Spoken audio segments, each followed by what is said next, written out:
High school head master వాళ్ళ అబ్బాయిని high school 5th class దాకా తన దగ్గర చదివించుకొని గ్రామంలో పనిచేస్తూ మా ఇక్కడే చదువుకుంటే వీళ్ళల్లో కలిసిపోతారా నువ్వు అని చెప్పి ఆయన దూరంగా బాగా సిటీకి తీసుకెళ్ళి అక్కడ ఒక కార్పొరేట్ స్కూల్లో చదివించడానికి తీసుకెళ్తాడు.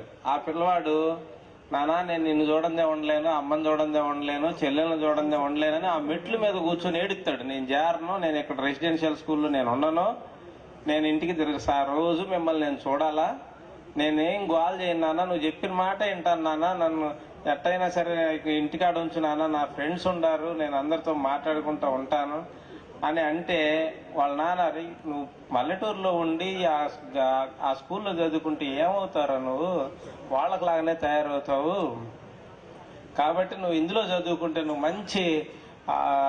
మంచి ఉద్యోగస్తులు అవుతారా, పెద్ద స్థాయిలో సెటిల్ అవుతారా అని బతిలాడి వాడిని బలవంతంగా అందులో చేరుస్తాడు. చేర్చిన తర్వాత వాడు అట్నే చదువుకుంటాడు, బాగానే చదువుకొని వాడు ఢిల్లీలో సాఫ్ట్వేర్ ఇంజనీర్ అవుతాడు.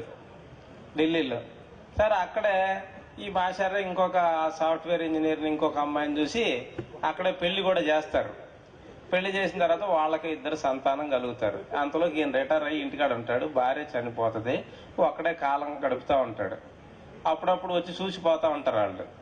సరే ఒకసారి నాన్నకు బాగాదు, అందువల్ల కుటుంబం మొత్తం అది భార్య పిల్లలు అందరూ వస్తారు. వచ్చినప్పుడు ఇక 2 రోజులు ఉన్న తర్వాత నాన్న నువ్వు కూడా బయలుదేరు అని చెప్పి బయలుదేరుతారు.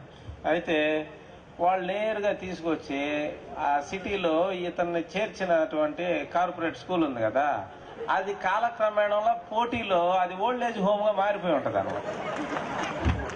ఆడకు తీసుకొచ్చి ఆ మెట్లు వాళ్ళ నాన్నకు అర్థమైపోద్ది, నన్ను ఇక్కడ చేర్చడానికి తీసుకొచ్చాడని అర్థమైపోతే ఆ మెట్ల మీద, రే నేను నిన్నేం డిస్టర్బ్ చేయనురా, నేను నీ బిడ్డలను డిస్టర్బ్ చేయనురా, నేనేమి అడగనురా, నేను నువ్వేం పెడితే అది తిని ఒక పక్కన ఉంటారా, కానీ నేను ఈ ఓల్డ్ ఏజ్ హోమ్ లో ఉండనురా అని అంటే వాళ్ళ అబ్బాయి అంటాడు, నా కోసం కాదు, నేను ఉద్యోగానికి వెళ్తాను, నీ కోడలు ఉద్యోగానికి వెళ్ళిద్ది, పిల్లలు చదువుకోవడానికి వెళ్తారు, నీకు టయానికి ఎవరు టాబ్లెట్లు ఇస్తారు, టయానికి భోజనం ఎవరు పెడతారు, నీ భవిష్యత్తు కోసమే నాన్న ఇదంతా,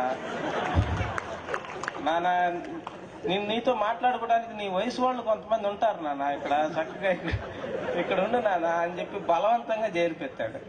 అంటే నేను ఇటీవల ఒక 20 సంవత్సరాల క్రితం రిటైర్ అయిన ఒక హెడ్ మాస్టర్ కోసం ఆయనతో పని ఉండి ఆయన కోసం వెళ్తా, ఆయన ఎక్కడున్నాడని వెతుక్కున్నా. 20 సంవత్సరాలు అయింది రిటైర్ అయ్యి ఆయన.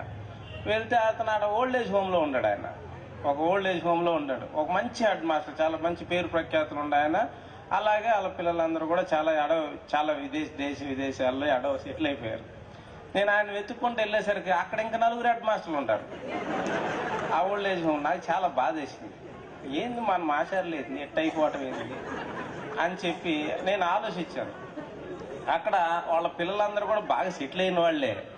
అయితే చాలా మంది తల్లిదండ్రులు గమనించిన విషయం ఏంటంటే, పిల్లల తర్వాత పట్టించుకోకపోతే మా పిల్లలు మమ్మల్ని పట్టించుకోవట్లేదు, మా పిల్లలను బాగా పెంచాము, బాగా తీర్చిదిద్దాము, వాళ్ళకి అవసరమైనంత ఖర్చు పెట్టాము, వాళ్ళకి కావలసిన ల్యాప్టాప్లు, బైకులు, వాళ్ళకి సెల్ ఫోన్లు అన్ని ఇచ్చి లక్షలాది ఫీజులు చేస్తే వాడి చివరికి మనతో మాట్లాడటానికి కూడా వాడికి కష్టమైపోతుంది అని చాలా మంది తల్లిదండ్రులు బాధపడతారు. కానీ గమనించాల్సిన విషయం ఏంటంటే, ఎప్పుడూ బిడ్డలది తప్పు కాదు, తల్లిదండ్రులే వాళ్ళు పెంచేటప్పుడే వాళ్ళు లోటు చేస్తారు. ఎలా చేస్తారంటే, పిల్లలతో తల్లిదండ్రులు పెద్దగా మాట్లాడరు, ఊరికే ఇన్స్ట్రక్షన్స్ అన్నా ఇస్తారు, క్వశ్చన్లు అన్నా వేస్తారు. 2 ఉంటాయి, హోంవర్క్ చేసావా క్వశ్చన్, అలాగే హోంవర్క్ చేసుకో ఇన్స్ట్రక్షన్, అట్లాంటి క్వశ్చన్లు అన్నా వేస్తారు, ఇన్స్ట్రక్షన్స్ అయినా వేస్తారు. కానీ ఒక 7-8 సంవత్సరాల పిల్లవాడు వాడు స్కూల్కి వెళ్ళొచ్చి ఏదో స్కూల్లో జరిగిన 4-5 విషయాలు చెబుదామని మన దగ్గరికి వస్తాడు. కానీ మేము మాట్లాడుకుంటున్నాం కదా, నువ్వు చక్కగా వెళ్ళి హోంవర్క్ చేసుకోపో అంటారు. వాడిని మాట్లాడినెవరు, వాళ్ళ ఆలోచనలు అనేది మనకు చెప్పనివ్వరు. దాంతో వాళ్ళు మాట్లాడకపోవటం వల్ల వాళ్ళకి మనకి కొంత గ్యాప్ వస్తుంది. మనకి ఎప్పుడు వాళ్ళతో మాట్లాడాలనిపించింది అంటే, వాళ్ళు ఏదో ఇంటర్మీడియట్ అయిపోయి డిగ్రీలో చేరతారు, అప్పుడు బీటెక్లోనో వాటిలో చేరతారు, అప్పుడు వాటి సంగతి మనకు సరిగ్గా తెలియదు. దాంతో ఆ కాలేజీలో జాయిన్ అయిన తర్వాత అప్పుడు కొడుకుని ఎరా కాలేజీ బాగుందా అని అడుగుదాం అనుకుంటారు.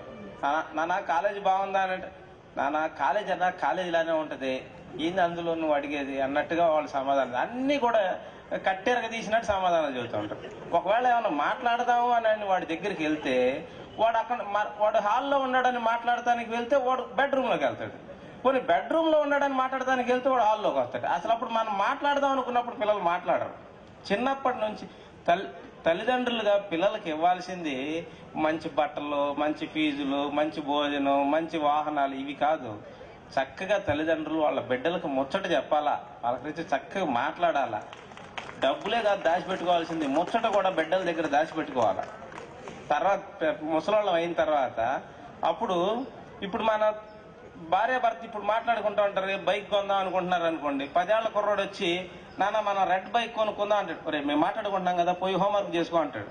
ఒక 25 ఏళ్ల తర్వాత మనం ముసలోళ్ళం అయిపోయి రిటైర్ అయిపోయి ఇంటికాడ ఉంటాం. అప్పుడు వాడు భార్య మాట్లాడుకుంటూ ఉంటారు, ఏం కారు కొందామని ఆలోచిస్తూ ఉంటారు. అప్పుడు వాళ్ళ నాన్న, అబ్బాయి ఇప్పుడు కారు కొనుక్కోవటం అంత ఇబ్బంది ఏమో అని అంటే, నాన్న మేము మాట్లాడుకుంటున్నాం కదా, నువ్వు ట్యాబ్లెట్ వేసుకున్నావా అంటాడు. అంటే నువ్వు ట్యాబ్లెట్ ఈ ముసలోళ్ళు అయింది ట్యాబ్లెట్లు వేసుకోవటం కోసం, పిల్లలు అయింది హోంవర్క్లు చేసుకోవటం కోసం. ఇలా జరుగుతుంది. ఇందులో మొత్తం సమాజమే కాదు, చదువుకున్న మనం కూడా ఇరుక్కుపోయామనే విషయాన్ని గమనించాలి. చదువుకొని విద్యా వ్యవస్థలోనే పనిచేస్తున్నటువంటి మనం కూడా నిత్యం మనం లేచిన కాడ నుంచి కార్పొరేట్ విద్య, అందులో సగానికి సగం పెట్టుబడులు మనయ్యి. మరి ఎవరిని తిట్టుకోవాలి మనం? ఎవరిని తిట్టుకోవాలి చెప్పండి? ఎవరిని విమర్శించుకోవాలి మనం?